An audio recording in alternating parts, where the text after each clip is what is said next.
Paticca dependent origination in everyday life. 2. The doctrine of dependent origination is the perfect truth. Anybody who is able to comprehend the doctrine of dependent origination has the capability to engage in his own cultivation and end his suffering. On the other hand, we must consider it our responsibility to understand it, and help others to understand it. Such is the Buddha's wish. If we can do it, then the Buddha's realization of dependent arising will not be in vain. It is just like the Four Noble Truths. If nobody understands them, then the Buddha Dharma is useless. Essentially, the doctrine of dependent origination is more important than the Four Noble Truths. It is the perfect and ultimate truth. We must help one another to comprehend it, and promote it to all Buddhists. This is the main reason why we are discussing the Mahāyāsaka, the doctrine of dependent origination. Following are guide questions to help you understand the doctrine. What is dependent arising? Why do we have to know about dependent arising? What are the benefits of understanding dependent arising? What method do we use to end suffering? Most people relate to the Four Noble Truths when the core of Buddhism is mentioned. The doctrine of dependent origination is the perfect and ultimate truth, hence, it is called Mahāyāsaka, the Great Truth. It must be discussed until it is fully understood. Dependent arising exists within us in almost every moment, yet, we are not aware of it. What is dependent arising? The doctrine of dependent origination explicitly points out how suffering begins and ends. It reveals that the beginning and ending of suffering are mutually dependent cyclic natural phenomena. That they are not attributable to ghosts, divinities, spiritual entities, or other things. Dependent arising is natural occurrences due to interdependent conditions. When each phase of the process comes about due to mutually supporting conditions, suffering begins or stops. The paticca in Paticca means mutually dependent, while samuppada means to occur simultaneously. Dependent arising, therefore, occurs due to mutually dependent and cyclic causal conditions. The doctrine of dependent origination also explains that no person, self, or sentient beings exist, or no person, self, or sentient beings are successively transmigrating. Everything manifests, stays, and expires naturally. By comprehending the doctrine, one can see that the no person, self, or sentient beings with an ego exist. If people do not comprehend the doctrine, they will be dominated by ignorance, and will feel that a person, self, or sentient beings exist. The doctrine of dependent origination points out that how suffering begins and ends, and the beginning and end of suffering are due to mutually dependent causal conditions. In this sense, the person, self, and sentient beings are superfluous. Furthermore, the mutually dependent cyclic phenomena start and end with great intensity and in a flash. Thoughts arise with great intensity and in a flash. Anger comes about with great intensity and in a flash. In everyday life, when a mind action occurs in a flash and generates suffering, it becomes a dependent arising instantaneously. One feels horrified if he can perceive such phenomena. If one cannot, then he will be oblivious to them. Dependent arising, to put it in ordinary language, is intense and lightning speed mind action, which generates suffering, in our everyday life. Why do we have to know about dependent arising? For the purpose of learning and cultivation, we must know dependent arising. Because nobody understands it, it has become a fallacy. The ordinary people's fallacy is similar to Bhikkhusathī's belief, only the consciousness is going around in samsara. This bhikkhu insisted that there was a person, self, or sentient being in the consciousness, which dwelled in samsara from one lifetime to the next. Believing that the consciousness has a person, self or sentient being that is perpetually going around in samsara is a fallacy resulting from ignorance of the nature of dependent arising. All the bhikkhus tried to convince Bhikkhusathī to abandon the fallacy, but Bhikkhusathī was adamant about his view. The bhikkhus then told the Buddha about it, and the Buddha talked to Bhikkhusathī. The Buddha asked him, "Do you really have such a concept?" Bhikkhusathī said, there is only the consciousness that is going around in samsara. The Buddha then asked, "What is this consciousness that you speak of?" Bhikkhusathi replied, "Esteemed Buddha, the consciousness is the entity that can talk, feel, or receive all the karmic repercussions." His was a very serious fallacy, a consciousness that facilitates talking, feeling, and receiving of all karmic repercussions. Ordinary people do not know why it is a fallacy because they believe, as Bhikkhusathi did, that the consciousness exists perpetually. Since they are used to the idea, they do not consider it a fallacy. It is false to believe that the consciousness is perpetual, that it exists and acts on its own, and that it is not dependent arising. Consciousness, a manner of dependent arising, is devoid of ego.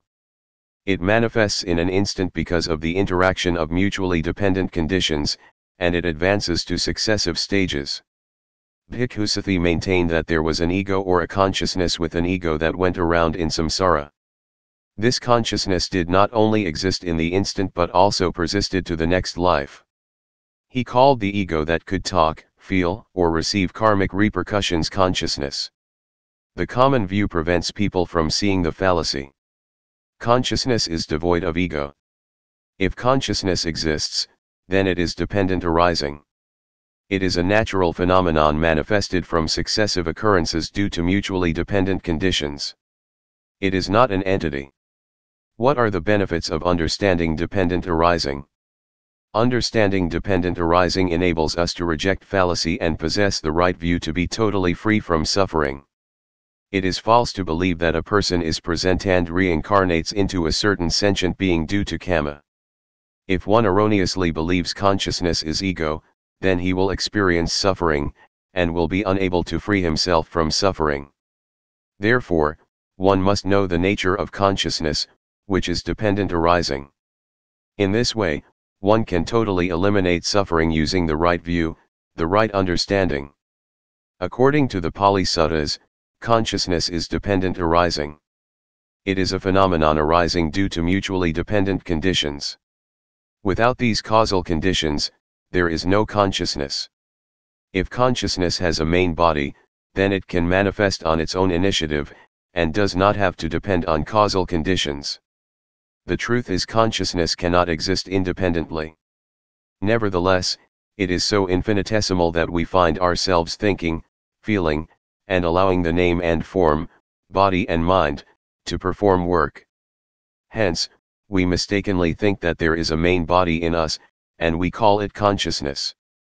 The doctrine of dependent arising helps us abandon such a fallacy for the cessation of suffering. What method do we use to end suffering? As the ordinary principles always advocate, it is right cultivation, the proper way of living or right living. Proper way of living is using wisdom to defeat ignorance, using knowledge to stop foolish living, or maintaining mindfulness, especially with external contacts. Right living is having perfect right mindfulness in life. Thus, there is wisdom or right view, not foolishness and ignorance in one's life. Right living is a life without suffering. The 11 states of dependent arising. The doctrine of dependent origination taught presently is not in accord with the primitive Pali Suttas. What is said in the primitive Pali Suttas is different from what is being passed on today. In the Pali Suttas, the dependent arising is a chain of 11 states, which make up one cycle, whereas the 11 states being explained today encompass 3 lifetimes: the past, present, and future lifetimes. Such a dependent arising cannot be used in our cultivation. The primitive Pali Suttas state that whenever we experience vexation, the 11 states are mutually dependent and they advance successively to generate a dependent arising. For this reason, dependent arising does not have to encompass 3 lifetimes, a lifetime, a year, a month, or a day. A complete process of dependent arising and the suffering that ensues can possibly occur and end in an instant. If dependent arising is erroneously taught, it becomes useless and sets off senseless arguments. If it is explained in accordance to the primitive Pali Suttas, however, dependent arising can provide significant benefits because it directly resolves our everyday problems. One must first know the 11 states of dependent arising to better understand the subject. 1. Ignorance bears volitional action. Volitional action emerges because ignorance is its supporting condition. 2. Volitional action bears consciousness. Consciousness emerges because volitional action is its supporting condition. 3. Consciousness bears name and form. Name and form emerges because consciousness is its supporting condition. 4. Name and form bears the 6 sense bases. 6 sense bases emerges because name and form is its supporting condition. 5. 6 sense bases bears contact. Contact emerges because the 6 sense bases is its supporting condition. 6. Contact bears feeling. Feeling emerges because contact is its supporting condition. 7. Feeling bears craving. Craving emerges because feeling is its supporting condition. 8. Craving bears clinging. Clinging emerges because craving is its supporting condition. 9. Clinging bears becoming. Becoming emerges because clinging is its supporting condition. 10. Becoming bears birth. Birth emerges because becoming is its supporting condition. 11. Birth bears aging and death. Aging, sickness, death, anxiety, sorrow, vexation, and suffering emerge because birth is their supporting condition. The 11 states are mutually dependent in a complete process of dependent arising. As stated in the Pali Suttas, there is no gap between any of the states. Therefore, it is not necessary to classify the first 2 states as belonging to the past, the next 10 states to the present, the remaining state to the future, and thereby explain a process of dependent arising as encompassing 3 lifetimes. If it is explained as encompassing 3 lifetimes, how can one take advantage of dependent arising and cultivate to end suffering, when the cause is in the present life and the fruit is in another? The doctrine of dependent origination being taught today encompasses 3 lifetimes, thus it is not helpful to our cultivation. If you study the Pali Suttas, you will discover that dependent arising is not like this. It does not need 3 lifetimes to complete a process. Depending on the circumstance, only 1, 2, or 3 instants are sufficient to complete a process. Suffering due to dependent arising depends on clinging. The suffering in dependent arising requires clinging as supporting condition. For instance, if a farmer who is working under the sun does not cling to "oh, I feel very hot," the very hot sensation will only be a natural sensation, and not a suffering due to dependent arising. Natural sensation results from external stimulation, but because the mind does not cling to it, there is no personal feeling of suffering. Suffering in dependent arising, however, is vexation experienced due to the mind's clinging to sensation of external stimulation. Suffering due to dependent arising requires clinging, and it leads to the emergence of ego. If the farmer becomes agitated by thinking, because I am a farmer, it is my karma to do this hard labor, he will feel dejected. In thinking this way, suffering due to dependent arising emerges. If the heat generated by the sun on the farmer's body is treated as natural sensation, and there is no clinging, then the ego will not emerge. Therefore, there is no suffering in a dependent arising. When there is clinging, suffering develops totally. It is suffering in a dependent arising. If our hand is bleeding from a cut and we feel the pain without clinging, it is natural sensation and not suffering in a dependent arising. Suffering in a dependent arising must come from a complete process of ignorance. Volitional action, consciousness, name and form, 6 sense bases, contact, feeling, craving, clinging, becoming, birth, and aging and death. Buddhists understand that when the 6 roots come in contact with the 6 objects, and these objects have value or significance, then the 6 objects support the emergence of ignorance.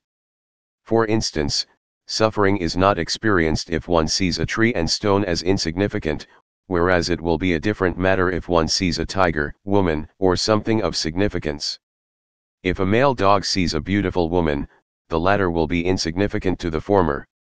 If a young man sees the beautiful woman, however, she will be very significant to him. Here the seeing of the male dog is not relevant to dependent arising, but the young man seeing is.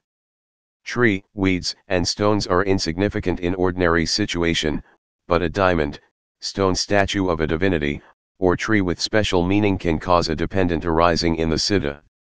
Therefore, we may conclude that when the 6 roots come in contact with the 6 objects, the 6 objects must be significant to the viewer for them to bring about ignorance, foolishness, and confusion. Only in such contacts will consciousness arise in the instant and advance towards volitional action. Volitional action can generate name and form, making the viewer's normal body and mind abnormal and wild. Consequently, the body and mind experience suffering. When the name and form is transformed, the eyes, ears, nose, tongue, body, and mind become the 6 abnormal and wild roots. The process then goes on to the wild contact, feeling, craving, clinging, becoming, and finally birth. Birth is the total emergence of ego. Furthermore, because of clinging, birth, aging and death, or different kinds of suffering can emerge at once. The above is an example of dependent arising that occurs in everyday life. It is a complete process of the 11 states of dependent arising in an instant. There can be tens or hundreds of dependent arising occurring in a day without our being aware of them. For this reason, saying that the process of dependent arising encompasses 3 lifetimes is false. People generally misunderstand the doctrine of dependent origination. Believing that the process of dependent arising encompasses 3 lifetimes is straying from the original meaning of the primitive Pali Suttas. Dependent arising begins and stops with lightning speed. It generates suffering, and occurs in our everyday life. The Buddha discovered dependent arising. How did the doctrine of dependent origination originate? In the Samyutta Nikaya, the Buddha spoke of discovering dependent arising after 6 years of ascetic practice. Following are what the Buddha said in the Pali Suttas. Bhikkhus, before I became enlightened and was still a bodhisattva, I had already realized that all sentient beings experience suffering in birth, old age, death, and rebirth. If the sentient beings do not know the method for the cessation of suffering, how are they supposed to be free of suffering? Bhikkhus, I asked, why is there old age and death? What are the causal conditions for old age and death? Because I skillfully endeavored on mind training, I developed wisdom sight. Birth is conditioned to aging and death. Aging and death comes from birth. Becoming is conditioned to birth. Birth comes from becoming. Clinging is conditioned to becoming. Becoming comes from clinging. Craving is conditioned to clinging. Clinging comes from craving. Feeling is conditioned to craving. Craving comes from feeling. Contact is conditioned to feeling. Feeling comes from contact. 6 sense bases is conditioned to contact. Contact comes from 6 sense bases. Name and form is conditioned to 6 sense bases. 6 sense bases comes from name and form. Consciousness is conditioned to name and form. Name and form comes from consciousness. Volitional action is conditioned to consciousness. Consciousness comes from volitional action. Ignorance is conditioned to volitional action. Volitional action comes from ignorance. Thereafter, I meditated on it again in another way. Ignorance is conditioned to volitional action. Volitional action is conditioned to consciousness. Consciousness is conditioned to name and form. Name and form is conditioned to 6 sense bases. 6 sense bases is conditioned to contact. Contact is conditioned to feeling. Feeling is conditioned to craving. Craving is conditioned to clinging. Clinging is conditioned to becoming. Becoming is conditioned to birth. Birth is conditioned to aging and death. Bhikkhus, the people have never heard of wisdom that conquers suffering. The wisdom sight, Dhamma, and brilliance have all come about within me. This is the dependent arising or chain of suffering the Buddha discovered when he became enlightened. The Buddha also discovered that suffering is generated by the 11 states of dependent arising. When one who is dominated by ignorance, absence of right mindfulness, comes in contact with the surrounding, consciousness emerges in that instant. Consciousness is not a perpetual entity. It is manifested only when the roots come in contact with the surroundings. Thereafter, volitional action, the motive force for creating new name and form, emerges rapidly following the manifestation of consciousness. The new name and form will then experience suffering, and generate the 6 sense bases that sustain suffering. Subsequently, contact, feeling, craving, clinging, becoming, and birth, emergence of the ego, emerge one after the other. At this point, the conditions for suffering are complete. From what we know about Buddhism and man's history, the Buddha was the first to discover dependent arising. After he discovered it, he became enlightened. This was how the doctrine of dependent origination originated according to the Pali Suttas. Becoming and birth in the language of dependent origination. The language of dependent origination is expounded by the Dhamma language, which is used by people who have seen the Dhamma, and not by the everyday language, which is used by people who are ignorant of the Buddha Dhamma. If we use everyday language to explain dependent origination, there will be confusion and lack of understanding. For instance, the Buddha's enlightenment under the Bodhi tree was the cessation of ignorance. With the cessation of ignorance came the cessation of volitional action, consciousness, and name and form. Why then did the Buddha not die? When the Buddha attained enlightenment, it was the cessation of ignorance. With the cessation of ignorance came the cessation of volitional action. Why then did the Buddha not die under the Bodhi tree? It is because the language of dependent of origination is the Dhamma language. Therefore, birth and death do not mean the birth or death of the physical body. If the terms are misunderstood, as when everyday language is used, then a process of dependent arising entails 2 forms of birth. One is the birth of name and form, from sexual union of the parents, another is birth in the next life. If there are 2 births, then dependent arising will be thought to encompass 3 lifetimes: past, present, and future lifetimes. At this point, a complete process of dependent arising will be disjointed, and it will not be in accord with the Buddha's doctrine of dependent origination.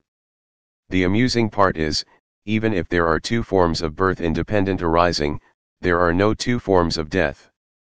This is because 2 forms of death are incomprehensible.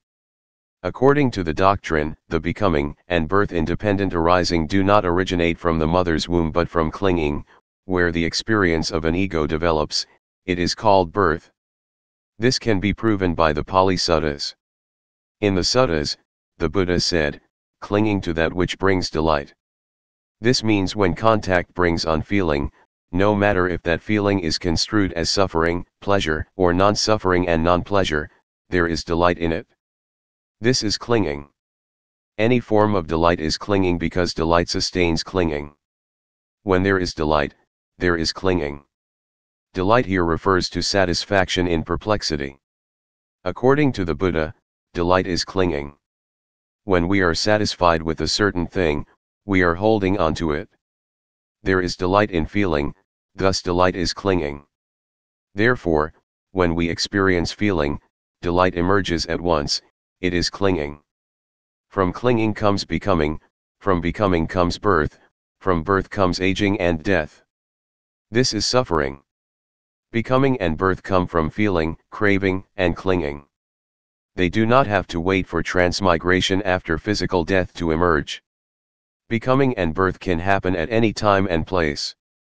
They can happen many times in a day. When feeling in reaction to ignorance exists, a certain kind of delight due to perplexity develops. This is clinging, after which existence/birth and birth develop. Therefore, becoming and birth emerge in an instant, and they happen many times in a day. In Dhamma language, the development of the ego and ego possessiveness, which is occurrence of becoming and birth, can happen many times in a day, hundreds of times in a month, thousands of times in a year. Dependent arising is a phenomenon that happens in an instant. It does not encompass 3 lifetimes. The process of dependent arising occurs in everyday life. Ignorance is the beginning of a process of dependent arising. When ignorance is eliminated, the process cannot continue, then there is absence of suffering. The ego is not present in dependent arising. The erroneous interpretation of the doctrine of dependent origination is not only unfavorable to the practitioner but also harmful to Buddhism. The belief that dependent arising encompasses 3 lifetimes, which is not based on the principle of the Pali Suttas, is false. It is false based whether on the words or on the meaning of the Pali Suttas. According to the Pali Suttas, the Buddha said that dependent arising is successive instance of occurrences due to interdependent conditions. The process starts with ignorance and ends in suffering. There are no other things involved in the process. Based on the Buddha's teaching, therefore, it is apparent that the belief of a dependent arising that encompasses 3 lifetimes is false. The Buddha's purpose in teaching the doctrine of dependent origination was to eliminate fallacies, to stop the clinging to self, person, or sentient beings. Hence, the ego is not present in his explanation of the chain of 11 states of dependent arising. Now, some people explain dependent arising as having an entity that transmigrates 3 lifetimes. One's vexation in his past life is said to be the cause of karmic repercussions in his present life. The karmic repercussions in his present life again become a new vexation that will cause karmic repercussions in his next life. Seen this way, dependent arising involves an ego, spirit, sentient being, or person that is in transmigration. This was what the Bhikkhusathi falsely believed. It is against the Buddha's teachings, where the ego is not present.